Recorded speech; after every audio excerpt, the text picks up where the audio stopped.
I was asked to speak on a program this last week based in the book of Proverbs, which is one of my very favorite books, and specifically on the topic of marriage, which is one of my very favorite topics. So that really worked out for me. I wanted to share some of my thoughts with you here today with regard to how marriage is presented in the book of Proverbs, and especially some of the deeper meanings that we're supposed to draw from this, not simply whether you should get married or who you might get married, but how the marriage that's described in Proverbs is an extension of your life, basically. What you're going to do with yourself as you grow older. Many of the young people are probably tired of their elders asking them that. What are you going to do with your life? Well, Proverbs is all about that, especially the first 9 chapters of the book of Proverbs. That's what I wanted to emphasize here. And I want to begin by telling the story of the main character in the first 9 chapters, especially of the book of Proverbs, who is nameless. I'm going to call him Junior because he's repeatedly referred to by Solomon as my son, my son, my son. Sometimes it gets more specific than that, and we refer to a naive young man or just a young man, etc., who is on the brink of a life-defining decision, basically. He is, well, he has a rather interesting choice. He has a choice between two women who are just chasing after him. They want to spend their life with him. And one of them is named Priscilla, and the other one I'm going to call Delilah. And if you know your Bible references, you know where I'm going with this.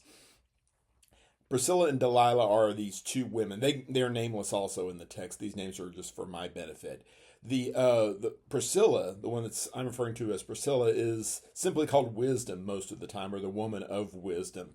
She comes up a lot, and she has a certain appeal, obviously, and the one I'm calling Delilah, she has a certain appeal as well. A very different appeal, though. Delilah is referred to as the adulteress or the strange woman or the foreign woman, the wayward woman. I like the idea of the foreign woman, especially because it connotes this idea of citizenship and belonging and borders and that sort of thing. The young man in question is born of an elite class, a special kind of person in a special kind of situation, and it's assumed that he's going to marry well. He's going to marry someone who is fitting for him, as it were. I don't want to get too classist about this, but you take what I mean here. And there is this strange woman, this foreign woman who comes in from the outside who doesn't necessarily have anything to do with his culture or his background or his values or any such thing as that. And frankly, that's kind of the appeal. She's different. She's unusual. She's exotic, that sort of thing. And there can be very much a feeling of interest and intrigue and mystery about somebody like that. None of that is really all that important in the big picture, but it's very appealing in the short term. And really the idea of short term versus long term is what we're looking at here with regard to wisdom versus folly, with regard to Priscilla versus Delilah.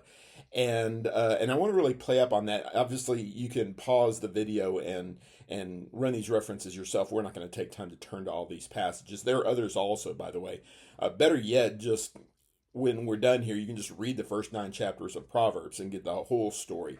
But essentially, Priscilla is this woman who is appealing to the young man's intellect, such as it is. I'm going to have some shots to take at Junior about his intellect here in a second. But anyway, wisdom is supreme. Chapter 4 and verse number 7 reads, "So get wisdom, and whatever else you get understanding. Cherish her, and she will exalt you. If you embrace her, she will honor you. She will place a garland of favor on your head. She will give you a crown of beauty." This is the proper choice, the smart choice. And I'm not trying to disguise my agenda here. I think Junior ought to go with Priscilla. Priscilla is by far the better choice. There's a case to be made for Delilah, though, and her case really, in a lot of ways, is a lot more obvious and a lot more interesting, at least in the short term. In chapter 5 of Proverbs, in verse number 3 and 4, we read here that though the lips of the forbidden woman drip honey and her words are smoother than oil, in the end she's bitter as wormwood and sharp as a double-edged sword. Her feet go down to death, her steps head straight for Sheol. This is going through verse number 5 there. This idea of fleshly interests, dripping honey, and that sort of thing. And there are many other passages along the same kind of lines. We'll refer to some of them here. But the idea of this fleshly appeal, that's a real thing. And I'm not trying to pretend like it's not important in its way to appeal to the flesh. There is a sensory aspect to love, to marriage, that factors in. Now, wisdom is appealing to you. Solomon here through Proverbs is appealing to you to look past that, to look to something bigger than that, broader than that, more core to your life before God than that. Well, sometimes you're just not up for that. Sometimes you'd rather settle for the shallow thing. And Solomon goes on and he mentions here in this context, in other contexts also, this approach will have devastating effects on you in the long term, maybe not in the short term. It may seem like you're getting everything that you want in the short term, but in the long term, the quest for wisdom always is going to be better off for you. The lady of wisdom is seeking the best interests of this young man. Delilah is not like that. She's selfish. She only wants what is best for herself. It may or may not present itself in the immediate, but that's the way she is. That's the way she always is going to be. Priscilla is going to keep the young man safe. She's going to shelter him, take care of him. And Delilah's not into that. She's into the exciting lifestyle, pushing buttons and riding the roller coaster, that sort of thing, which in the short term may seem more interesting. And in the short term, frankly, is more interesting to most people. In the big picture, though, you don't want to live your entire life on a roller coaster. That makes no sense. You need to be thinking big picture. That's what wisdom, that's what Priscilla is trying to get the young man to do here. Priscilla is rooted in God ultimately. In fact, God himself is seen as the source of wisdom, the ultimate example of wisdom oftentimes. And Delilah's devilish. She is rooted in the devil, in Satan. We see this over and over again. She is trying to drag the young man, sometimes deliberately, try to drag him down and destroy him, simply because that's what she wants to do. The lady of wisdom is not hesitant to criticize her young man. She's trying to get him to do better, and that's going to involve pointing out his shortcomings. Delilah's not going to do that. She wants to flatter him. The flattering lips, the tongue is as sweet as honey that drips honey. We see this repeatedly here. She wants to tell the young man he is perfectly okay where he is. And that's what we want to hear, right? Most of the time, we want to hear how wonderful we are. Who goes into a relationship hoping they're going to get criticized and run through the ringer and micro-examined, etc., etc. Sometimes we need that. And in fact, we bring people closer into this relationship with us, hopefully, so that they can show us how we can grow, how we can improve. Delilah's not interested in growth. She's not interested in improvement. She's not interested in long term. She wants what she wants right now. And the best way to get that is to give him what he wants in the short term right now. The long-term appeal of wisdom versus the short-term appeal of the flesh, of the adulterous woman. That's perfectly obvious. Chapter 7, many other passages as well. Verse number 16 and following, she says, I've spread coverings on my bed, richly colored linen from Egypt. I've perfumed my bed with myrrh, aloes, and cinnamon. Come, let's drink deeply of lovemaking until morning. Let's feast on each other's love. The sensory appeal that is very effective, that works in Hollywood. It works in every aspect of our society because the appeal is obvious. It's right there on the surface. You don't have to think about it too much. It's giving you exactly what you want, exactly when you want it.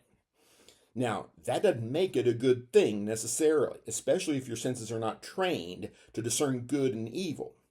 And quite frankly, Junior is not as bright as he might be. He is falling for this ploy of Delilah. At least he's very much teetering on the brink. And I love how Solomon just lays it out for us that wisdom is going to give you life and sensory indulgence. The adulteress is going to give you death. She's going to destroy you.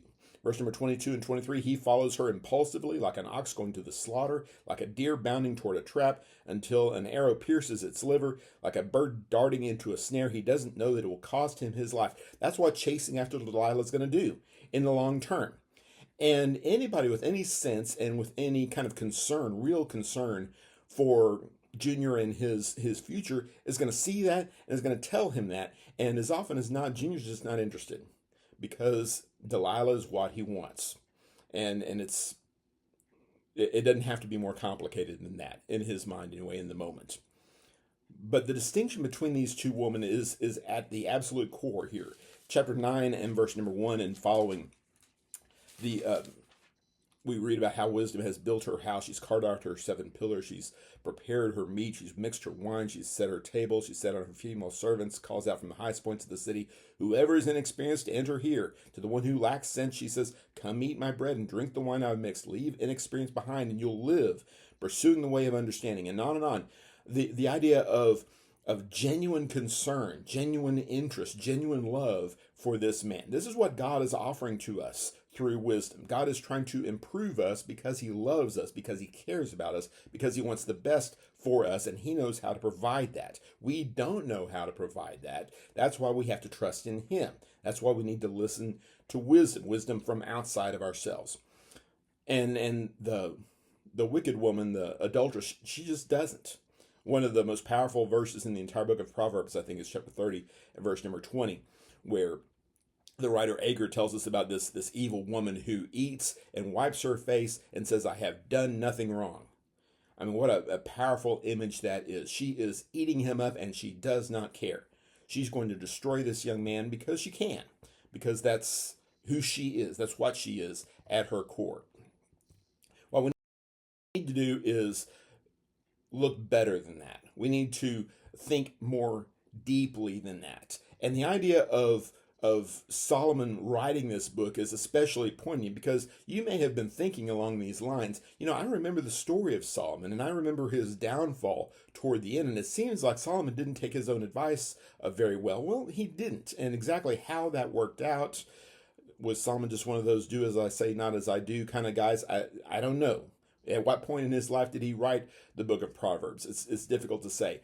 It's impossible to say for sure, but I have taken in recent years to looking at Proverbs in large measure as a training manual for his heir, for the one who is going to come up behind him. The idea of succession, the idea of passing the kingdom on from father to son, was a very novel thing in the kingdom of Israel. You may remember that Saul was the first king. He tried to pass the kingdom on to his son. That obviously did not work for a variety of reasons. David was put in place by God. He was supposed to take the throne. It was going to be in his house for the extended future. And that didn't really work either. There was a problem with Absalom. There was a problem with Adonijah. Ultimately, getting Solomon, the son of David, onto the throne was an extremely complicated kind of thing. I could imagine that Solomon wants to make it easier for his successor, who is a young man named Rehoboam. And so he writes this book for a relatively young man. When it becomes apparent that Rehoboam is going to be the king in the future, he writes this book out and explains to Rehoboam how to find wisdom, how to grow, how to make good decisions, how to be the kind of king and the kind of man that he ought to be. And the problem, of course, is, and maybe this is one of the reasons why he wrote the book, Rehoboam is in desperate need of this kind of wisdom, and he is very much resistant to this wisdom. The only real story that we ever hear about Rehoboam is how he listened to his young friends when it came time to decide public policy that might bless or curse the people, and they say he needs to be a strong man. He needs to be dominant and force people to do his will, as opposed to the older ones who were saying, tax breaks and kindness and generosity will go a long way to securing your commitment from these people. He wants to be the big guy. He wants to be the boss. He wants to reject the wisdom of his elders, exactly the opposite of what the Proverbs tell him to do. So he's going to go his own way. And because he rejects wisdom, he winds up destroying himself. I see a lot of Rehoboam in this young man, this one who is set up for success, this one who should succeed and succeed very well, but doesn't because he rejects the wisdom of those who have gone before. And that's a message for us as well. That is a warning for us as the people of God to to trust in God and to make better decisions for ourselves, including decisions that may seem like they are depriving us of something in the short term, that may certainly deprive us of our hubris and our arrogance, and ask us to be humble and to accept criticism and direction from somebody else who supposedly knows better than we do. We don't much care for that kind of thing, but we need to care about that kind of thing, because living under God's Son is all about accepting his ways instead of accepting our own ways. It's tragic that Solomon couldn't listen to this himself and do a better job at what he is urging his son to do. We know about Solomon's problems. 1 Kings chapter 11, verse 1, that he followed after foreign women. One of those women wound up being Rehoboam's mother. And that's not a surprise at all. We read in 1 Kings chapter 14, verse number 21, his mother was Naamah the Ammonite. Well, there you go, the foreign woman. Solomon rejected his own wisdom and went after those who were from the outside, the foreign woman, the strange woman. That was in large measure defining his life, in fact. And it wound up defining Rehoboam's life. I don't doubt for a second that Rehoboam's upbringing, his mother, his father's choices, had a large measure to do with how Rehoboam turned out himself. Maybe we think that we're setting our children up for success, but really we're setting them up for failure. What we need to do is be sincere in our own quest for wisdom, our own quest for better choices, and then set our children up to do the same kind of thing, including and particularly the kind of person that we marry, the kind of person that we seek out for ourselves. Are we going to seek someone who is going to bless us, someone who's going to lift us up, someone who's going to help us be better versions of ourselves? Or are we looking for someone who just titillates, someone who is going to press our buttons, as it were, in the short term? So let me conclude with this. How is it that we can make this right choice? I personally don't have a whole lot of experience with young women chasing after me, trying to make me their life mate, as it were. Maybe you've been differently blessed, whatever. In any case, how can it be that we can find somebody who does the right things? How can we make a good choice here? Because conceptually, the details are going to differ from person to person, obviously, but conceptually, you are going to decide whether you want to be with this one who is going to build you up or this one who's going to tear you down. And if you stuck it out through this entire lesson so far, then presumably you want to be with the one who's going to build you up. The question is where that person is. Maybe I've been looking for 10 years, 20 years, can't find that person. Where am I going to find them? How am I going to find them? Well, here's how you do it. First of all, the first thing that you need to do, and by the way, I'm not guaranteeing any kind of short-term, real marriage success with this, but if you want to set yourself up for success, this is what you're going to need to do. You need to be the kind of person that you're looking for. You need to be the kind of Priscilla that you are looking for in the world. This is one application of the so-called golden rule: do unto others the same as they would do to you, that you want them to do to you. That is in Luke chapter 6, verse 31. That's what we need to be doing. If we want to find someone who is interested in nobler things, deeper things, spiritual things, God things, we need to be that kind of person, because those people find each other. It's all fine and good to say that you want this godly woman or this godly man, but then you go out and live an ungodly lifestyle, which is appealing to the people that you say you don't want in your life. Well, which one is it going to be? If you want to attract a Christian mate, as it were, then you need to be a Christian. You need to be someone who is seen on the regular, taking a stand for what's right, what's moral, what's wise, what's heavenly. That's what we need to be focused on. And obviously, we're not going to turn to all of these passages, and the young people are very tired of hearing this, I'm sure. But nevertheless, let me say it again. You need to listen to your parents. The bottom line is teenagers or even young people in their 20s oftentimes find themselves opposed, at odds with their parents with regard to life approaches and tactics and day-to-day behavior and that sort of thing. And Junior will have one idea and Dad will have a different kind of idea. And I'll just tell you straight up, not knowing the specific of the situation, 75 to 90% of the time, Dad's going to be right and Junior's going to be wrong. And that is a very scientific number that I just completely made up right there. Realize that there's no reason to expect that the younger person is going to be wiser than the older person. Sometimes it works that way. Sometimes dad is corrupt and evil and has horrible ideas and hidden agendas and all that kind of thing. We understand that. We don't applaud that. And you like to think it's not the rule anyway.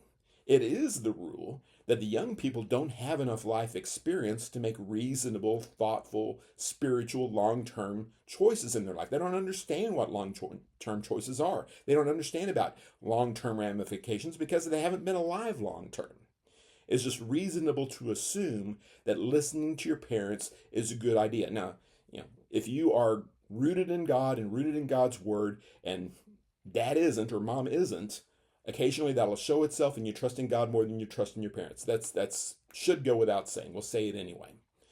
Nevertheless, you look at the just sheer volume of information that we have with regard to how the son needs to listen to the father, and the mother's mentioned here too also, by the way.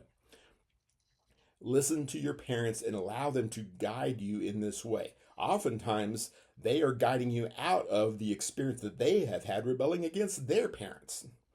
And they want you to do better than they did by doing the opposite of what they did. And hopefully they'll be upfront with you about that and honest with you about that. And you can grow from their experience. You can grow from their negative experience even. Either way, understand that they love you, they're supporting you, and they're trying to help you succeed. And generally speaking, their ideas are going to be better than yours. And I'll say this also before we quit. Be prepared to work. Work out your salvation with fear and trembling. This is not an easy task. We have been sold a bill of goods with regard to Hollywood and the entertainment media in general and our culture. The idea that true love just automatically happens, that it falls together immediately, with a click, that this is right, and you know that it's right. You feel it in your bones, and when you do feel it, you just got to pursue it. You owe it to yourself, even if you're in another relationship, even if you are married with children, and this just isn't right, but this other thing looks like it is right. You owe it to yourself to abandon your current situation and go out to this other situation that might be better, that you think is going to be better. That's not what the Bible teaches. The Bible teaches that you work. The Bible teaches that you seek wisdom, that you work for it beforehand and during the relationship. You work out your salvation in your marriage, in your service, in your job, whatever it happens to be. It's not going to be an easy kind of thing.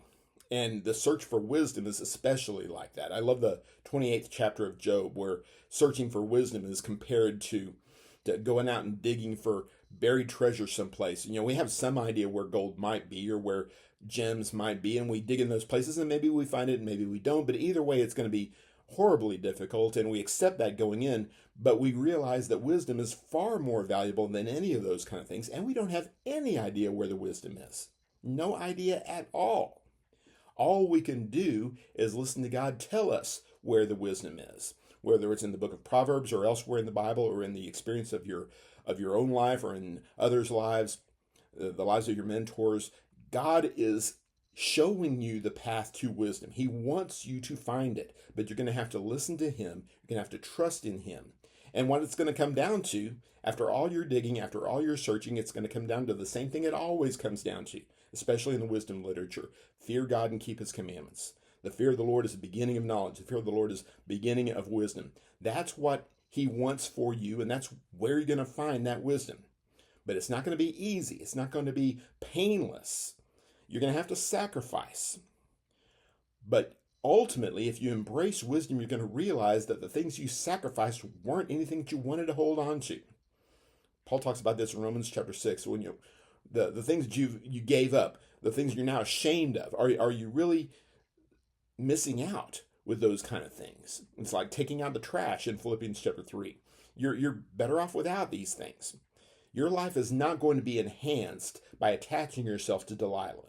Your life is going to be enhanced by attaching yourself to Priscilla. And if you set your mind to that, and if you won't satisfy yourself with lesser, if you seek God's things for your own life, you will be blessed. Exactly what form that blessing is going to take, I can't tell you. How long it'll take, what her hair color is going to look like, I can't tell you any of those kind of things. What I can say is that going about things in God's way is always going to be better than going about things in your own way. And if you can trust in him for that and allow him to bless you in his way, then you can have confidence that he is working his things in you, that you are growing in your faith, in your understanding, in your application, becoming the kind of person that he wants you to be, the kind of person who's pointed toward heaven, who ultimately will be an eternal resident of heaven. That's what he wants for you. That's what I think that you want for yourself. And that's certainly what I want for you. So hopefully this will encourage you to dig into Proverbs, dig into the rest of the text, and find relationships, especially a romantic relationship, but all of your other relationships as well. Find people who will take you toward God and toward the things of God so that you will be truly enriched in the long term and draw closer to heaven every day of your life. Thank you very much for following along. More to come on this similar subject in later days. Thanks for tuning in, and God bless.